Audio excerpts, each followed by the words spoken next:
Je bénirai l'Éternel en tout temps. Ses louanges seront toujours dans ma bouche. Oh, j'aime qu'on ait un problème. Et puis qu'elle est content comme ça. Ah, m'pas caché, Dieu. Depuis que commence à lire Bible chaque jour, je senti charge problème moi yo sorti sous dôme. Oh, si c'est comme ça, moi pour aller couvrir acheter un Bible. Dégagez au marché. Mais en attendant, ou qu'attendez radio télévision d'espoir? Radio Vision d'Espoir. Oh, moi t'attendais une annonce comme ça, oui. Mais qui ça a te dit? Lecture de la Bible en un an. Une émission qui vous accompagne à la découverte des trésors cachés de la parole de Dieu sur Radio Télévision d'Espoir. Chaque jour de 11h à 11h30 du matin, excepté mercredi 5h30, 6h de l'après-midi, samedi 7h30, 8h du matin, avec les sœurs Chantal Saint-Hubert, Claude Louis Orisma et votre servante Maudeline Maurice Hilaire.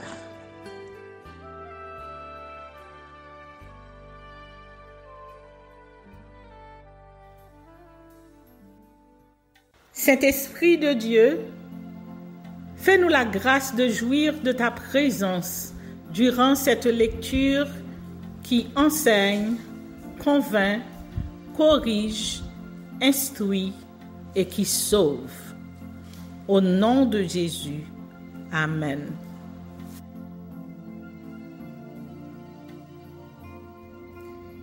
Genèse, chapitre 25. Mort d'Abraham. Abraham prit encore une femme nommée Kétura. Elle lui enfanta Zimra, Joksham, Médan, Madian, Jishbak et Shosh. Joksham engendra Séba et Dedan. Les fils de Dedan furent les Ashurim, les Letushim et les Lemim. Les fils de Madian furent Épha, Épher, Hénoc, Abida et Eldaa. Ce sont là tous les fils de Kétura. Abraham donna tous ses biens à Isaac. Il fit des dons aux fils de ses concubines, et tandis qu'il vivait encore, il les envoya loin de son fils Isaac, du côté de l'Orient, dans le pays d'Orient. Voici les jours des années de la vie d'Abraham. Il vécut 175 ans. Abraham expira et mourut, après une heureuse vieillesse, âgé et rassasié de jours. Et il fut recueilli auprès de son peuple. Isaac et Ismaël, ses fils, l'enterrèrent dans la caverne de Macpéla, champ d'Hébron, fils de Tissor, le Héthien, vis-à-vis de Manré. C'est le champ qu'Abraham avait acquis des fils de Heth. Là furent enterrés Abraham et Sarah, sa femme. Après la mort d'Abraham, Dieu bénit Isaac, son fils. Il habitait près du puits de la Caïroi. Postérité d'Ismaël. Voici la postérité d'Ismaël, fils d'Abraham, qu'Agar l'Égyptienne, servante de Sarah, avait enfanté à Abraham. Voici les noms des fils d'Ismaël, par leurs noms, selon leur génération. Nebajoth, premier-né d'Ismaël.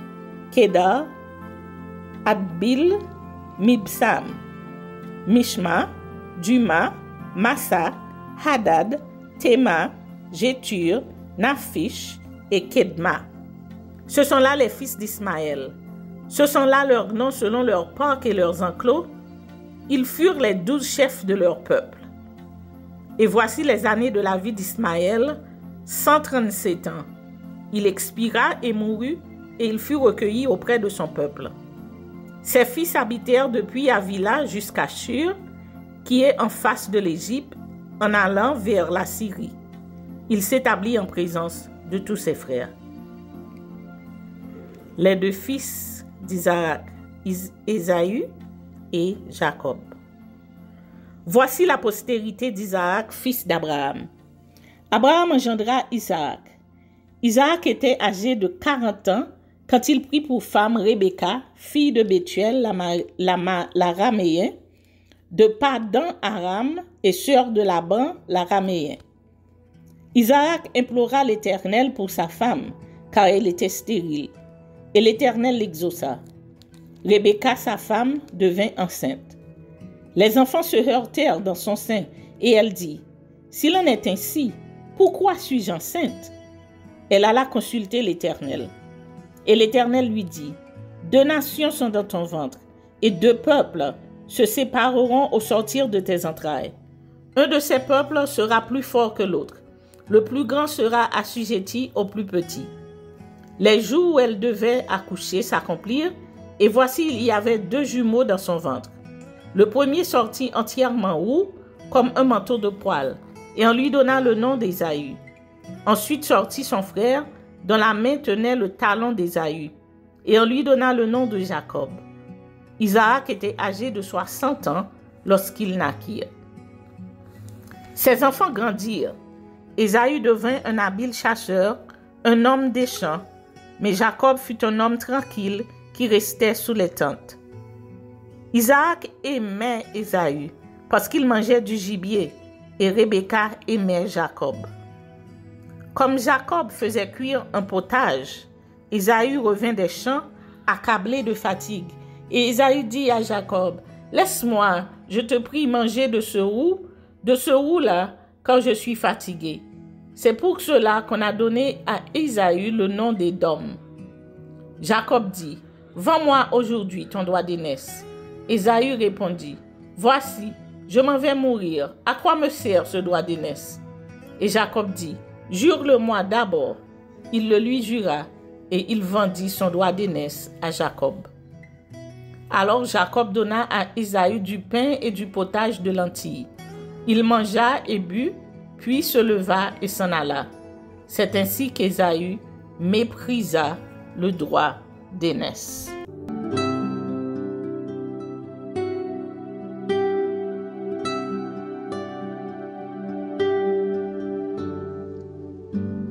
Psaume chapitre 25 de David. Éternel, j'élève à toi mon âme, mon Dieu. En toi je me confie, que je ne sois pas couvert de honte, que mes ennemis ne se réjouissent pas à mon sujet. Tous ceux qui espèrent en toi ne seront point confondus. Ceux-là seront confondus qui sont infidèles sans cause. Éternel, fais-moi connaître tes voies. Enseigne-moi tes sentiers. Conduis-moi dans ta vérité et instruis-moi. Car tu es le Dieu de mon salut. Tu es toujours mon espérance. Éternel, souviens-toi de ta miséricorde et de ta bonté, car elles sont éternelles. Ne te souviens pas des fautes de ma jeunesse, ni de mes transgressions. Souviens-toi de moi selon ta miséricorde, à cause de ta bonté, ô Éternel. L'Éternel est bon et droit. C'est pourquoi il montre aux pécheurs la voie. Il conduit les humbles dans la justice. Il enseigne aux humbles sa voie. Tous les sentiers de l'Éternel sont miséricorde et fidélité pour ceux qui gardent son alliance et ses commandements. C'est à cause de ton nom, ô Éternel, que tu pardonneras mon iniquité, car elle est grande. Quel est l'homme qui craint l'Éternel? L'Éternel lui montre la voie qu'il doit choisir. Son âme reposera dans le bonheur, et sa postérité possédera le pays. L'amitié de l'Éternel est pour ceux qui le craignent, et son alliance leur donne instruction. Je tourne constamment les yeux vers l'Éternel, car il fera sortir mes pieds du filet. Regarde-moi et aie pitié de moi, car je suis abandonné et malheureux. Les angoisses de mon cœur augmentent. Tire-moi de ma détresse. Vois ma misère et ma peine et pardonne tous mes péchés. Vois combien mes ennemis sont nombreux et de quelle haine violente ils me poursuivent. Garde mon âme et sauve-moi, que je ne sois pas confus quand je cherche auprès de toi mon refuge. Que l'innocence et la droiture me protègent quand je mets en toi mon espérance. Ô Dieu, délivre Israël de toutes ses détresses. Amen.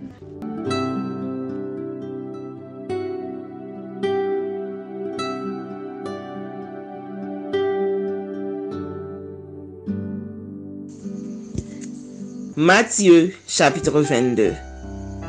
Parabole des noces. Jésus, prenant la parole, leur parla de nouveau en parabole et dit: Le royaume des cieux est semblable à un roi qui fit des noces pour son fils. Il envoya ses serviteurs appeler ceux qui étaient invités aux noces, mais ils ne voulurent pas venir.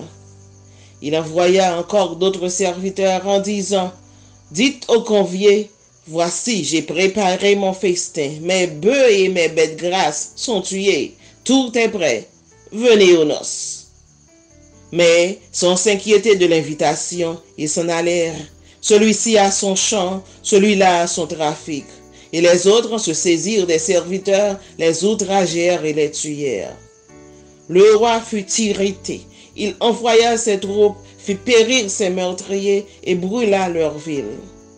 Alors il dit à ses serviteurs: Les noces sont prêtes, mais les conviés n'en étaient pas dignes. Allez donc dans les carrefours et appelez aux noces tout ce que vous trouverez.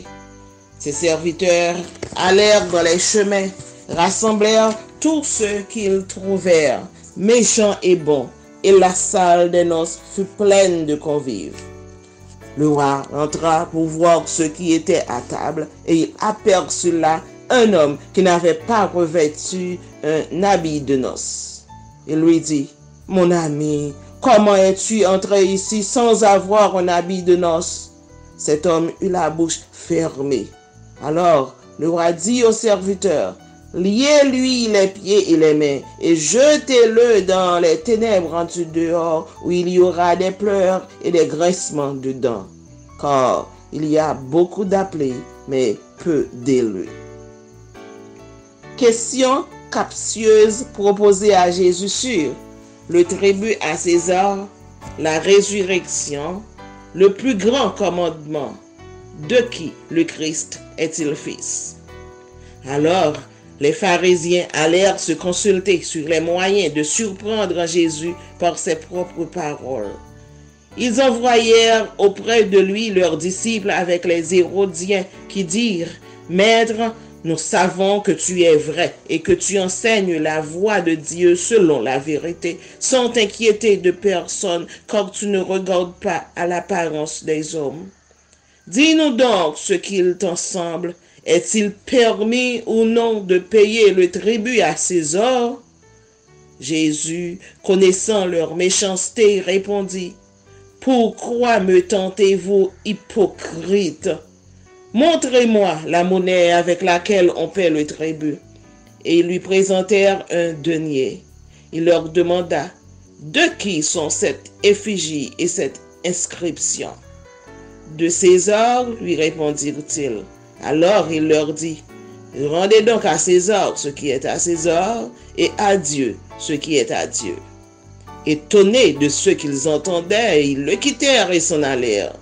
Le même jour, les Sadducéens, qui disent qu'il n'y a point de résurrection, vinrent auprès de Jésus et lui firent cette question: Maître, Moïse a dit: Si quelqu'un meurt sans enfant, son frère épousera sa veuve et suscitera une postérité à son frère. Or, il y avait parmi nous 7 frères. Le premier se maria et mourut. Et comme il n'avait pas d'enfant, il laissa sa femme à son frère. Il en fut de même du second, puis du troisième, jusqu'au 7e. Après eux tous, la femme mourut aussi. À la résurrection, Duquel des 7 sera-t-elle donc la femme? Car tous l'ont eu. Jésus leur répondit, vous êtes dans l'erreur parce que vous ne comprenez ni les Écritures ni la puissance de Dieu. Car à la résurrection, les hommes ne prendront point de femmes, ni les femmes de mari, mais ils seront comme les anges de Dieu dans le ciel. Pour ce qui est de la résurrection des morts, n'avez-vous pas lu ce que Dieu vous a dit? Je suis le Dieu d'Abraham, le Dieu d'Isaac et le Dieu de Jacob. Dieu n'est pas Dieu des morts, mais des vivants. La foule qui écoutait fut frappée de l'enseignement de Jésus. Les pharisiens ayant appris qu'il avait réduit au silence les Sadducéens se rassemblèrent. Et l'un d'eux, docteur de la loi, lui fit cette question pour l'éprouver. Maître, quel est le plus grand commandement de la loi? Jésus lui répondit, tu aimeras le Seigneur ton Dieu de tout ton cœur, de toute ton âme et de toute ta pensée. C'est le premier et le plus grand commandement. Et voici le second qui lui est semblable. Tu aimeras ton prochain comme toi-même. De ces 2 commandements dépendent toute la loi et les prophètes. Comme les pharisiens étaient assemblés, Jésus les interrogea en disant, « Que pensez-vous du Christ? De qui est-il fils? » Ils lui répondirent, « De David. » Et Jésus leur dit, « Comment donc David, animé par l'Esprit, l'appelle-t-il Seigneur lorsqu'il dit, « Le Seigneur a dit à mon Seigneur, assieds-toi à ma droite, jusqu'à ce que je fasse de tes ennemis ton marchepied. » Si donc David l'appelle Seigneur, comment est-il son fils? Nul ne peut lui répondre un mot, et depuis ce jour, personne n'osa plus lui proposer des questions. Matthieu, chapitre 23. Les scribes et les pharisiens censurés par Jésus. Alors Jésus, parlant à la foule et à ses disciples, dit, « Les scribes et les pharisiens sont assis dans la chaire de Moïse. Faites donc et observez tout ce qu'ils vous disent, mais n'agissez pas selon leurs œuvres, car ils disent et ne font pas. Ils lient des fardeaux pesants et les mettent sur les épaules des hommes, mais ils ne veulent pas les remuer du doigt. Ils font toutes leurs actions pour être vus des hommes. Ainsi, ils portent de larges phylactères et ils ont de longues franges à leurs vêtements. Ils aiment la première place dans les festins et les premiers sièges dans les synagogues. Ils aiment à être salués dans les places publiques et à être appelés par les hommes Rabbi, Rabbi. Mais vous, ne vous faites pas appeler Rabbi, car un seul est votre maître et vous êtes tous frères. Et n'appelez personne sur la terre votre Père, car un seul est votre Père, celui qui est dans les cieux. Ne vous faites pas appeler directeur, car un seul est votre directeur, le Christ. Le plus grand parmi vous sera votre serviteur. Quiconque s'élèvera sera abaissé, et quiconque s'abaissera sera élevé. Malheur à vous, scribes et pharisiens hypocrites, parce que vous fermez aux hommes le royaume des cieux. Vous n'y entrez pas vous-même, et vous ne laissez pas entrer ceux qui veulent entrer. Malheur à vous, scribes et pharisiens hypocrites, parce que vous dévorez les maisons des veuves et que vous faites pour l'apparence de longues prières. À cause de cela, vous serez jugés plus sévèrement. Malheur à vous, scribes et pharisiens hypocrites, parce que vous courez la mer et la terre pour faire un prosélyte, et quand il est devenu, vous en faites un fils de la géhenne 2 fois plus que vous.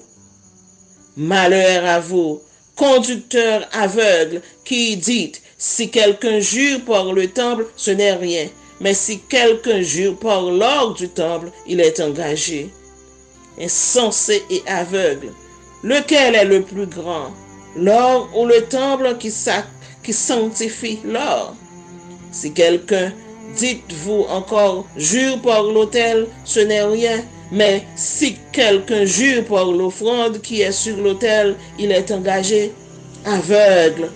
Lequel est le plus grand, l'offrande ou l'autel qui sanctifie l'offrande?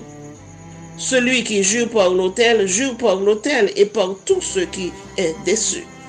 Celui qui jure par le temple et par celui qui l'habite. Et celui qui jure par le ciel, jure par le trône de Dieu et par celui qui est assis. Malheur à vous, scribes et pharisiens, hypocrites, parce que vous payez la dîme de la menthe, de la nette et du cumin, et que vous laissez ce qui est plus important dans la loi, la justice, la miséricorde et la fidélité.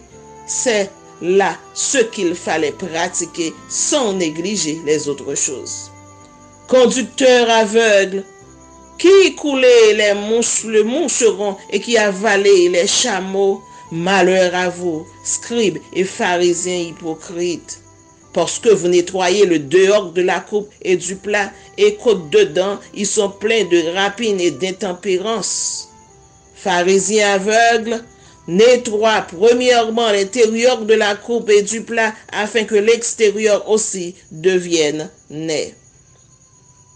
Malheur à vous, scribes et pharisiens hypocrites, parce que vous ressemblez à des sépulcres blanchis qui paraissent beaux au dehors et qui au dedans sont pleins d'ossements, de morts et de toute espèce d'impureté. Vous de même, au dehors, vous paraissez justes aux hommes, mais au dedans, vous êtes pleins d'hypocrisie et d'iniquité.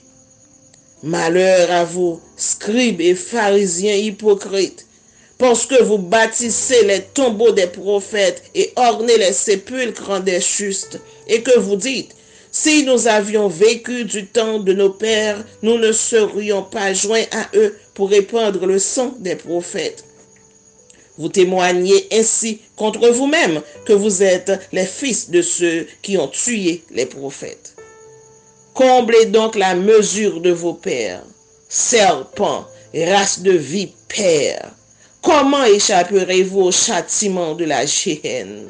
C'est pourquoi, voici, je vous envoie des prophètes, des sages et des scribes.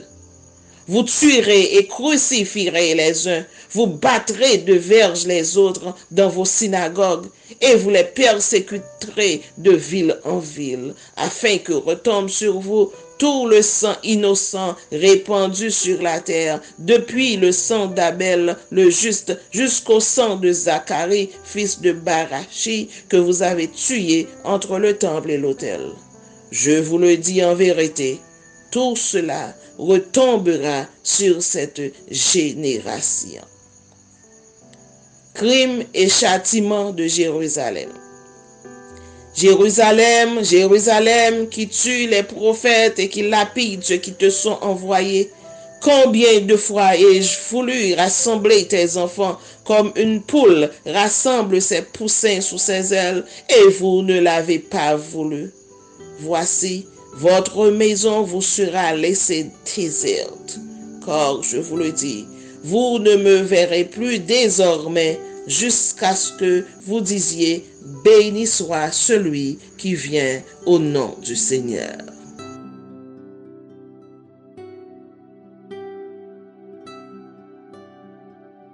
Merci Seigneur de nous donner le discernement dans la lecture de ta parole, que nous y prêtions attention afin d'appliquer notre cœur à la sagesse. Amen. Que celui qui a des oreilles pour entendre, entende, et que celui qui lit fasse attention.